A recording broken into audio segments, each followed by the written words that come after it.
മിശിഹായിൽ സ്നേഹമുള്ളവരെ, ഇന്നത്തെ വചനവ്യാഖ്യാന സമയത്ത് ദൈവാത്മാവിൻ്റെ നിറവ് നമ്മിൽ ഓരോരുത്തരും ഉണ്ടാകുന്നതിന് വേണ്ടി പ്രാർത്ഥിക്കാം. പരിശുദ്ധ അമ്മയുടെ മധ്യസ്ഥം നമുക്ക് പ്രത്യേകമായിട്ട് തേടാം. നന്മ നിറഞ്ഞ മറിയമേ സ്വസ്തി, കർത്താവ് അങ്ങയുടെ കൂടെ സ്ത്രീകളിൽ അങ്ങ് അനുഗ്രഹിക്കപ്പെട്ടവളാകുന്നു. അങ്ങയുടെ ഉദരത്തിൻ്റെ ഫലമായി ഈശോ അനുഗ്രഹിക്കപ്പെട്ടവനാകുന്നു. പരിശുദ്ധ മറിയമേ തമ്പുരാൻ്റെ അമ്മേ, പാപികളായ ഞങ്ങൾക്ക് വേണ്ടി ഇപ്പോൾ ഞങ്ങളുടെ മരണസമയത്തും തമ്പുരാനോട് അപേക്ഷിച്ചു കൊള്ളണമേ. ആമേൻ. പ്രിയപ്പെട്ടവരെ, ഇന്ന് നമ്മൾ ധ്യാനിക്കുകയും പ്രാർത്ഥിക്കുകയും ചിന്തിക്കുകയും ചെയ്യുന്ന തിരുവചനം യെശയ്യായുടെ പുസ്തകം 52-ാം അധ്യായം 12-ാം തിരുവചനമാണ്. യെശയ്യായുടെ പുസ്തകം 52-ാം അധ്യായം 12-ാം തിരുവചനം. ആ തിരുവചനം പറയുന്നത് ഇപ്രകാരമാണ്: നിങ്ങൾ തിടുക്കം കൂട്ടേണ്ട, വേഗം ഓടുകയും വേണ്ട. കർത്താവ് നിങ്ങളുടെ മുമ്പിൽ നടക്കും. ഇസ്രായേലിൻ്റെ ദൈവമായിരിക്കും നിങ്ങളുടെ പിൻകാവൽക്കാരൻ. നിങ്ങൾ തിടുക്കം കൂട്ടേണ്ട, വേഗം ഓടുകയും വേണ്ട. കർത്താവ് നിങ്ങളുടെ മുൻപിൽ നടക്കും.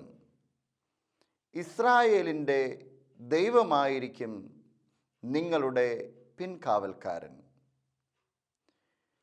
യെശയ്യായുടെ പുസ്തകം പൊതുവെ പറഞ്ഞു കഴിഞ്ഞാൽ 3 ഭാഗങ്ങളായി നമുക്ക് തിരിച്ച് കാണാവുന്നതാണ്. ഒന്നാമത്തെ ഭാഗം എന്ന് പറയുന്നത് 1-ാം അധ്യായം 1 മുതൽ 39 വരെയുള്ള ഭാഗങ്ങളാണ്. 2-ാം ഭാഗം 40-ാം അധ്യായം മുതൽ 55-ാം അധ്യായം വരെയാണ്. പിന്നെയുള്ള ഭാഗം 3-ാം ഭാഗത്തിൽ നമുക്ക് ഉൾപ്പെടുത്താം. പൊതുവെയുള്ള ഒരു തരംതിരിവാണ് യെശയ്യായുടെ പുസ്തകത്തെക്കുറിച്ച് കൂടുതൽ ആഴമായി പഠിക്കുമ്പോൾ നമുക്ക് മനസ്സിലാകുന്ന 3 രീതിയിൽ അല്ലെങ്കിൽ 3 ഭാഗങ്ങളായി യെശയ്യായുടെ പുസ്തകത്തെ തിരിക്കുക എന്നുള്ളത്.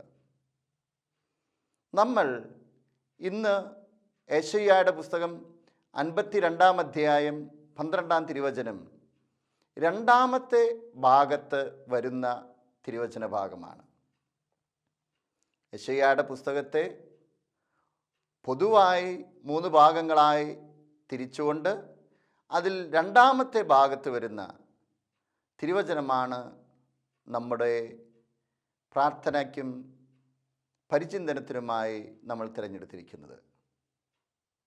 എന്തുകൊണ്ടാണ് ഈ തിരുവചനത്തിലൂടെ കർത്താവ് നമ്മളോട് സംസാരിക്കാനായിട്ട് ആഗ്രഹിക്കുന്നത്? എന്താണ് ഈ തിരുവചനത്തിൻ്റെ പ്രത്യേകമായിട്ടുള്ള ഒരു സാഹചര്യം? അതുകൂടെ മനസ്സിലാക്കിക്കൊണ്ട് വേണം ഈ തിരുവചനത്തെ വ്യാഖ്യാനിക്കുവാൻ. പ്രത്യേകമായി യെശയ്യായുടെ പുസ്തകം 2-ാം ഭാഗം പ്രധാനമായും പറയുന്നത് ഇസ്രായേൽ ജനം അവർ ബാബിലോൺ അടിമത്തത്തിൽ കഴിഞ്ഞ് തിരിച്ചു വരുന്ന സാഹചര്യത്തെക്കുറിച്ചാണ്. പ്രത്യേകമായി 40-ാം അധ്യായത്തിൽ നമുക്കത് വ്യക്തമായിട്ട് കാണാനായിട്ട് സാധിക്കും. യെശയ്യായുടെ പുസ്തകം 40-ാം അധ്യായത്തിൽ അതിൻ്റെ തുടക്കത്തിൽ തന്നെ പറയുന്നത് ഇപ്രകാരമാണ്: നിങ്ങളുടെ ദൈവം അരുളി ചെയ്യുന്നു, ആശ്വസിപ്പിക്കുവിൻ, എൻ്റെ ജനത്തെ സമാശ്വസിപ്പിക്കുവിൻ. ജെറൂസലേമിനോട് സൗമ്യമായി സംസാരിക്കുകയും അവളോട് പ്രഘോഷിക്കുകയും ചെയ്യുവിൻ. പിന്നീട് തുടർന്ന് നമ്മൾ കാണുന്നു: മരുഭൂമിയിൽ കർത്താവിന് വഴിയൊരുക്കുവിൻ, വിജനപ്രദേശത്ത് നമ്മുടെ കർത്താവിന് വിശാല വീതി ഒരുക്കുവിൻ. ഒരു പുതിയ പ്രഘോഷണം അവിടെ നടക്കുകയാണ്.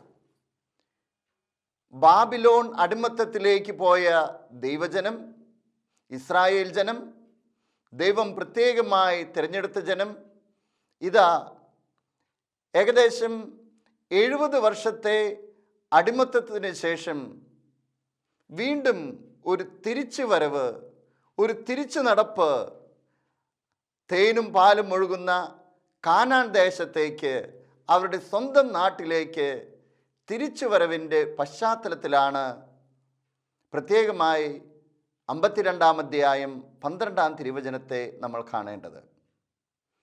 പ്രിയപ്പെട്ടവരെ, ഒരു തരത്തിൽ പറഞ്ഞു കഴിഞ്ഞാൽ രണ്ടാമത്തെ പുറപ്പാടെന്ന് വേണമെങ്കിൽ ഈ തിരുവചന ഭാഗത്തെ ഒരു തരത്തിൽ നമുക്ക് വ്യാഖ്യാനിക്കാവുന്നതാണ്. ഇസ്രായേൽ ജനം ഈജിപ്തിലെ അടിമത്തത്തിൽ നിന്ന് പുറപ്പെട്ട് മോശയുടെ നേതൃത്വത്തിൽ കാനാൻ ദേശത്തേക്ക് എത്തുന്നത് ഒരു പുറപ്പാട് അനുഭവമാണ് എന്ന് നമുക്ക് പുറപ്പാടിൻ്റെ പുസ്തകത്തിൽ നിന്ന് നമുക്ക് വായിച്ചെടുക്കാവുന്നതാണ്. ഇതാ തങ്ങളുടെ ദൈവത്തെ ഉപേക്ഷിച്ച് തിന്മയുടെ വഴിയിലൂടെ നടന്നപ്പോൾ ഒരു തരത്തിൽ പറഞ്ഞു കഴിഞ്ഞാൽ 70 വർഷത്തെ വിപ്രവാസത്തിന് ശേഷം അവർ തിരിച്ച് ദൈവത്തിൻ്റെ പക്കലേക്ക്, ദൈവത്തിൻ്റെ നാട്ടിലേക്ക്, സ്വന്തം നാട്ടിലേക്ക് തിരിച്ചു നടക്കുന്ന അനുഭവമാണ്. എന്താണ് ആദ്യത്തെ പുറപ്പാടിൻ്റെ അനുഭവവും ഇപ്പോൾ നടക്കുന്ന തിരിച്ചുവരവിൻ്റെ അനുഭവം തമ്മിലുള്ള പ്രധാന വ്യത്യാസം? ആദ്യത്തെ പുറപ്പാടിൻ്റെ അവസരത്തിൽ ഇസ്രായേൽ ജനം ഈജിപ്തിൽ ഒരു തരത്തിൽ പറഞ്ഞു കഴിഞ്ഞാൽ ശത്രുക്കളുടെ മധ്യേ ആയിരുന്നു അവർ വസിച്ചിരുന്നത്. അവർക്ക് അവിടെ നിന്ന് തിരിച്ചു പോകുവാൻ അല്പം സമയമേ അവശേഷിച്ചിട്ടുള്ളൂ. അതുകൊണ്ട് കർത്താവ് വ്യക്തമായിട്ടുള്ള നിർദ്ദേശങ്ങൾ ഇസ്രായേൽ ജനത്തിന് നൽകുന്നത് നമുക്ക് കാണാനായിട്ട് സാധിക്കും.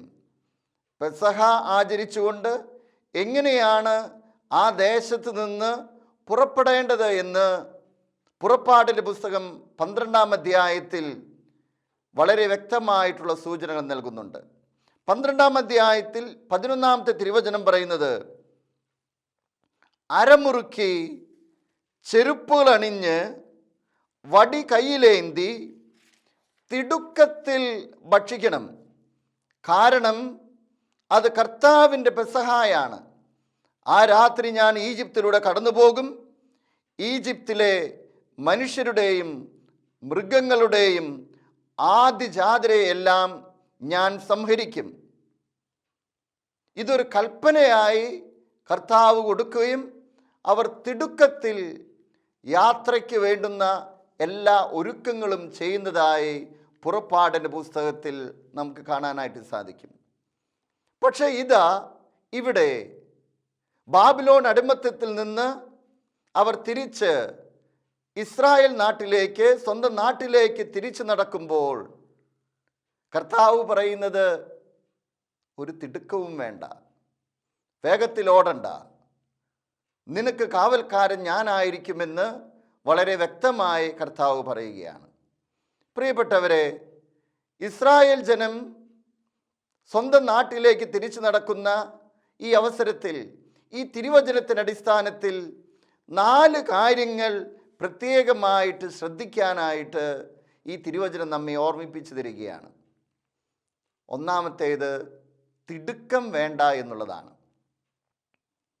തിരുവചനത്തിൽ പലപ്പോഴും നമ്മളോട്, അല്ലെങ്കിൽ തിരുവചനത്തിൽ നമ്മൾ വ്യക്തമായിട്ട് കാണുന്നൊരു വാക്കാണ് തിടുക്കത്തിൽ യാത്ര പുറപ്പെടുക എന്നുള്ളത്. നേരത്തെ സൂചിപ്പിച്ചതുപോലെ ഇസ്രായേൽ ജനം ഈജിപ്തിൽ നിന്ന് തിടുക്കത്തിലാണ് അവർ യാത്ര പുറപ്പെട്ടത്. ലൂക്കായുടെ സുവിശേഷം 1-ാം അധ്യായത്തിൽ നമ്മൾ കാണുന്നു, തിടുക്കത്തിൽ നന്മ ചെയ്യുവാൻ യാത്ര പുറപ്പെടുന്ന പരിശുദ്ധ അമ്മയെ നമ്മൾ കാണുന്നുണ്ട്. തിടുക്കത്തിൽ യാത്ര ചെയ്ത് നന്മ ചെയ്ത് നടന്നു നീങ്ങുന്ന, അല്ലെങ്കിൽ നന്മ ചെയ്യുവാൻ ജാഗ്രത കാണിക്കുന്ന വ്യക്തിയെയും സമൂഹത്തെയും നമ്മൾ കാണുന്നുണ്ട് തിരുവചനത്തിൽ. പക്ഷെ എന്തുകൊണ്ട് ഇവിടെ ഇസ്രായേൽ ജനത്തോട് വളരെ വ്യക്തമായിട്ട് പറയുന്നു, നിങ്ങൾ തിടുക്കം കൂട്ടേണ്ട. ഇതൊരു കാര്യം വ്യക്തമായിട്ട് പഠിപ്പിക്കുവാൻ വേണ്ടിയിട്ടാണ്. നിങ്ങൾ തിടുക്കം കൂട്ടിയത് കൊണ്ടല്ല നിങ്ങളെ ഞാൻ ബാബിലോൺ അടിമത്തത്തിൽ നിന്ന് ഇസ്രായേലിലേക്ക് കൊണ്ടുവരുന്നത്.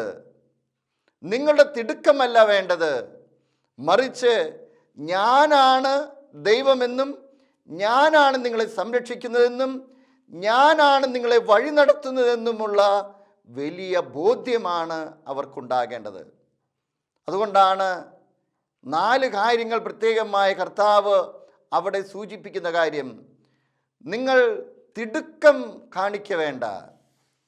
തിടുക്കത്തിൽ നിങ്ങൾ ഓടി ഇവിടുന്ന് രക്ഷപ്പെടുകയല്ല വേണ്ടത്, മറിച്ച് അതിനേക്കാൾ ഉപരിയായി ദൈവമാണ് നിങ്ങളെ സംരക്ഷിക്കുന്നത് എന്നുള്ള വലിയ ബോധ്യം, വലിയൊരു തിരിച്ചറിവ് നിങ്ങൾക്കുണ്ടാകണം. പ്രിയപ്പെട്ടവരെ, ഇന്നത്തെ കാലഘട്ടം പലപ്പോഴും പല കാര്യങ്ങൾക്കും തിടുക്കം കൂട്ടുന്ന കാലഘട്ടമാണ്. ചില കാര്യങ്ങൾ പെട്ടെന്ന് ചെയ്യേണ്ടുന്ന കാര്യങ്ങളുണ്ടായിരിക്കും. പക്ഷേ ഒരു വ്യക്തിയുടെ ആത്മീയ ജീവിതത്തിൽ, ആത്മീയമായ മുന്നേറ്റത്തിൽ വലിയ തിടുക്കം കൂട്ടുന്നതിനേക്കാൾ എന്നെ നയിക്കുന്നത് കർത്താവാണ് എന്നുള്ള വലിയ ബോധ്യമുണ്ടാകട്ടെ. അതുകൊണ്ടായിരിക്കണം ഒരു തരത്തിൽ ഈ തിരുവചനത്തിൻ്റെ അടിസ്ഥാനത്തിൽ നമുക്ക് മനസ്സിലാക്കാനായിട്ട് സാധിക്കുക മർത്താ മറിയത്തെക്കുറിച്ച്.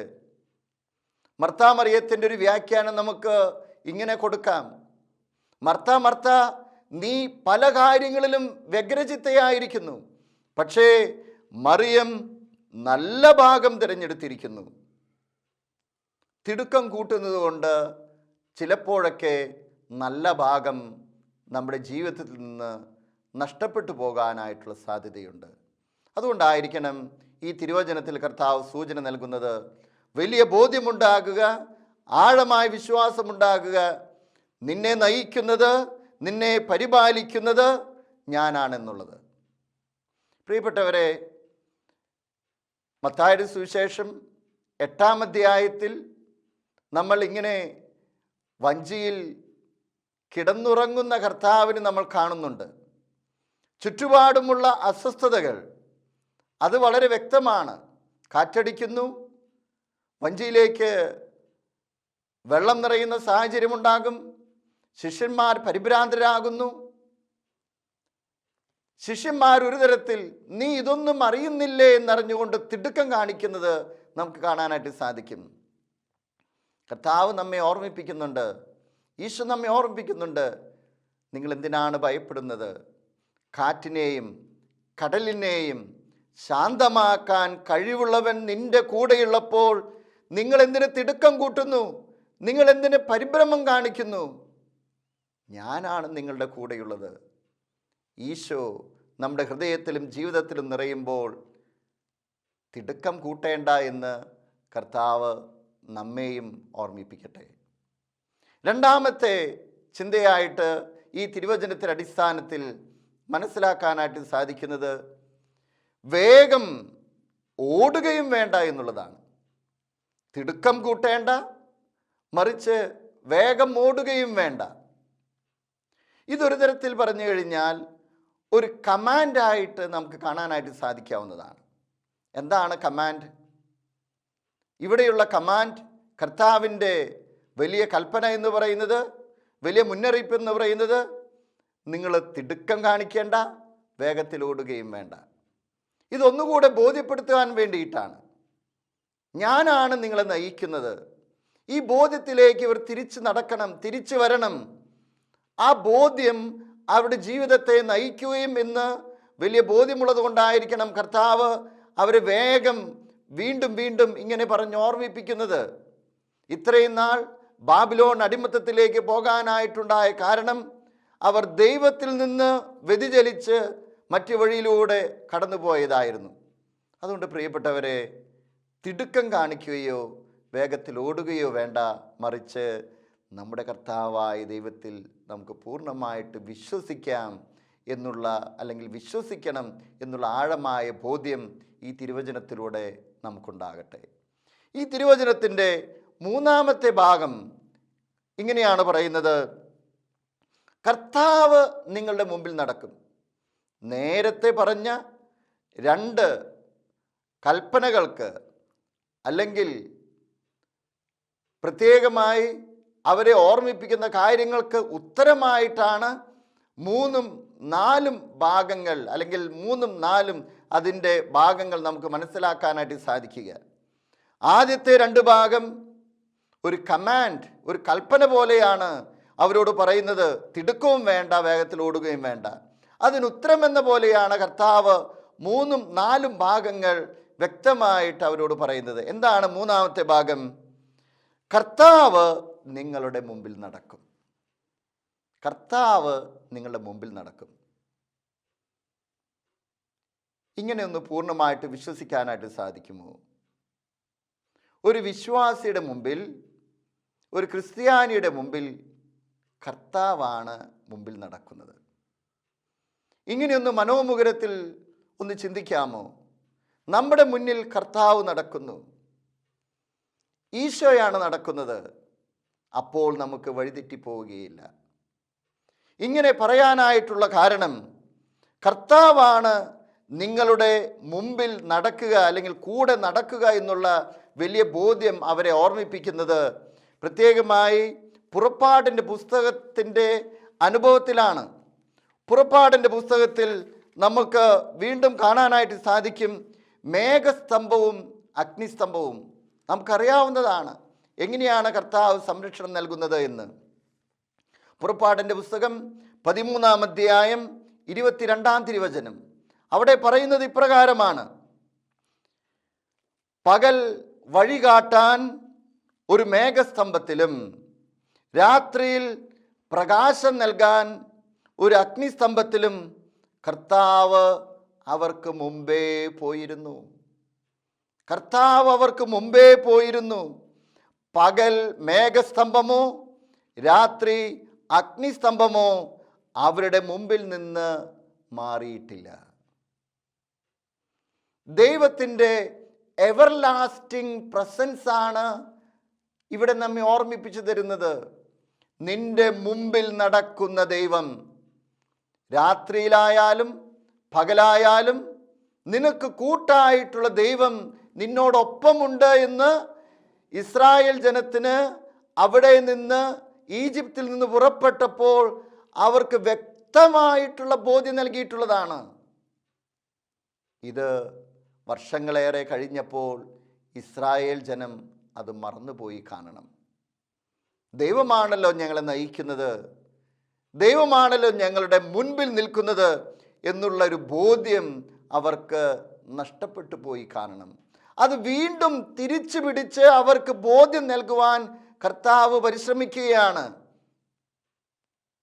ഈ ജനത്തിന് വീണ്ടും വീണ്ടും വീണ്ടും അവരെ ഓർമ്മപ്പെടുത്തുകയാണ്, നിങ്ങളുടെ മുൻപിൽ ഞാനാണ് നടക്കുന്നത്. പ്രിയപ്പെട്ടവരെ, നമ്മുടെ ചിന്തയിൽ ഇങ്ങനെ കൂടി ചിന്തിക്കുന്നത് വളരെ മനോഹരമായിരിക്കും. ഈശോ നമ്മുടെ മുമ്പിൽ നടക്കുന്നു, പരിശുദ്ധ അമ്മ നമ്മുടെ മുൻപിൽ നടക്കുന്നു, വിശുദ്ധർ നമ്മുടെ ഇടതും വലതും. വിശുദ്ധരുടെ ഒരു കോട്ടയ്ക്കുള്ളിലാണ് ഞാൻ. ഈശോ എൻ്റെ മുമ്പിൽ എനിക്ക് വഴികാട്ടിയായിട്ടുണ്ട്. ഈശോ എൻ്റെ ജ്യേഷ്ഠ സഹോദരൻ എനിക്ക് വഴികാട്ടിയായിട്ടുണ്ട്. എൻ്റെ അമ്മ, പരിശുദ്ധ അമ്മ, നന്മ പ്രവർത്തിക്കാൻ എന്നെ ഓർമ്മിപ്പിച്ചുകൊണ്ട് എൻ്റെ മുൻപിലുണ്ട്. ഈ ബോധ്യത്തിൽ ജീവിക്കുകയാണ് എങ്കിൽ ഒരിക്കലും നമുക്ക് വഴിതെറ്റുകയില്ല. കാരണം കർത്താവിൻ്റെ വലിയ സംരക്ഷണയിലാണ് നമ്മൾ മുന്നോട്ട് പോകുന്നത്. ഈ തിരുവചനത്തിൻ്റെ അവസാന ഭാഗത്തേക്ക് നമ്മുടെ ശ്രദ്ധ കൊണ്ടുവരുന്നത് നല്ലതാണ്. എന്നിട്ട് വീണ്ടും കർത്താവ് പറയുന്നത് ഇപ്രകാരമാണ്: ഇസ്രായേലിൻ്റെ ദൈവമായിരിക്കും നിങ്ങളുടെ പിൻകാവൽക്കാരൻ.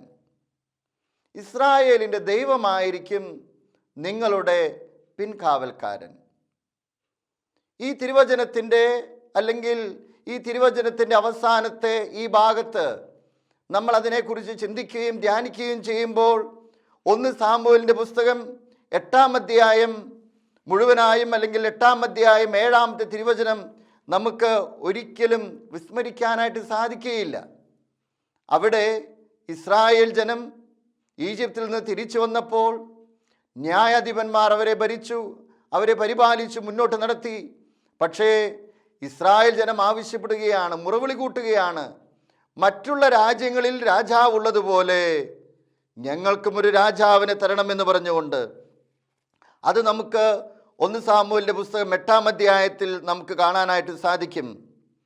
അവർ പറഞ്ഞു, അതുകൊണ്ട് മറ്റു ജനതകൾക്കുള്ളതുപോലെ ഒരു രാജാവിനെ ഞങ്ങൾക്കും നിയമിച്ചു തരിക, ഞങ്ങൾക്കൊരു രാജാവിനെ തരിക എന്ന് അവർ പറഞ്ഞത് സാമുവേലിന് ഇഷ്ടമായില്ല. ഇവിടെ ഒരു കാര്യം വ്യക്തമായിട്ട് മനസ്സിലാക്കേണ്ടത്, ഇത്രയും നാൾ ദൈവമാണ് അവരെ നയിച്ചുകൊണ്ട് മുന്നോട്ട് പോയിക്കൊണ്ടിരുന്നത്. അവർക്കെല്ലാ കാര്യങ്ങളിലും ആവശ്യങ്ങളിലും ദൈവമാണ് അവരുടെ കൂടെ ഉണ്ടായിരുന്നത്. അത് വിട്ട് ഒരു രാജാവിനെ വേണമെന്ന് അവർ ആവശ്യപ്പെടുന്നത് നമുക്കിവിടെ കാണാനായിട്ട് സാധിക്കും. ബാബിലോൺ അടിമത്തത്തിൽ നിന്ന് തിരിച്ചു നടന്ന് ഇസ്രായേൽ ദേശത്തേക്ക് തിരിച്ചു നടക്കുമ്പോൾ ദൈവം ഒരിക്കൽ കൂടെ ഓർമ്മിപ്പിക്കുകയാണ് തൻ്റെ പ്രിയപ്പെട്ട ജനത്തെ, എൻ്റെ പ്രിയപ്പെട്ട മക്കളെ, നിങ്ങളുടെ കൂടെ ഞാനുണ്ട്, നിങ്ങളുടെ മുൻപിൽ ഞാനുണ്ട്, നിങ്ങളുടെ പുറകിൽ ഞാനുണ്ട്, നിങ്ങളെ നയിക്കാൻ ഞാൻ കൂടെയുള്ളപ്പോൾ നിങ്ങൾ പരിഭ്രമിക്കേണ്ട ആവശ്യമില്ല. ഒരിക്കൽ കൂടെ തൻ്റെ ദൈവത്വവും രാജ്യത്വവും ഒരിക്കൽ കൂടെ ദൈവം പ്രഖ്യാപിക്കുകയാണ് ഇവിടെ. അതുകൊണ്ടാണ് ഈ തിരുവചനം നമ്മളെ ഓർമ്മിപ്പിക്കുന്നത്, തിടുക്കം കൂട്ടണ്ട, വേഗം ഓടുകയും വേണ്ട, നിൻ്റെ മുൻപിലും പുറകിലും ഞാൻ എപ്പോഴും കൂടെയുണ്ടായിരിക്കും. നമുക്ക് പ്രാർത്ഥിക്കാം. കണ്ണിവാനായ കർത്താവേ, വലിയ ബോധ്യം ഞങ്ങൾക്ക് നൽകണമേ. ദൈവത്തിൻ്റെ സാന്നിധ്യത്തിലും ദൈവത്തിൻ്റെ സംരക്ഷണയിലുമാണ് ഞാൻ മുന്നോട്ട് പോകുന്നത് എന്നുള്ള വലിയ ബോധ്യം എനിക്ക് നൽകണമേ. ഈ ബോധ്യത്തിൽ അനുദിനം ജീവിക്കുവാനുള്ള കൃപ നൽകണമേ. നിത്യം പിതാവും പുത്രനും പരിശുദ്ധാത്മാവുമായി സർവേശ്വര എന്നേക്കും ആമേൻ.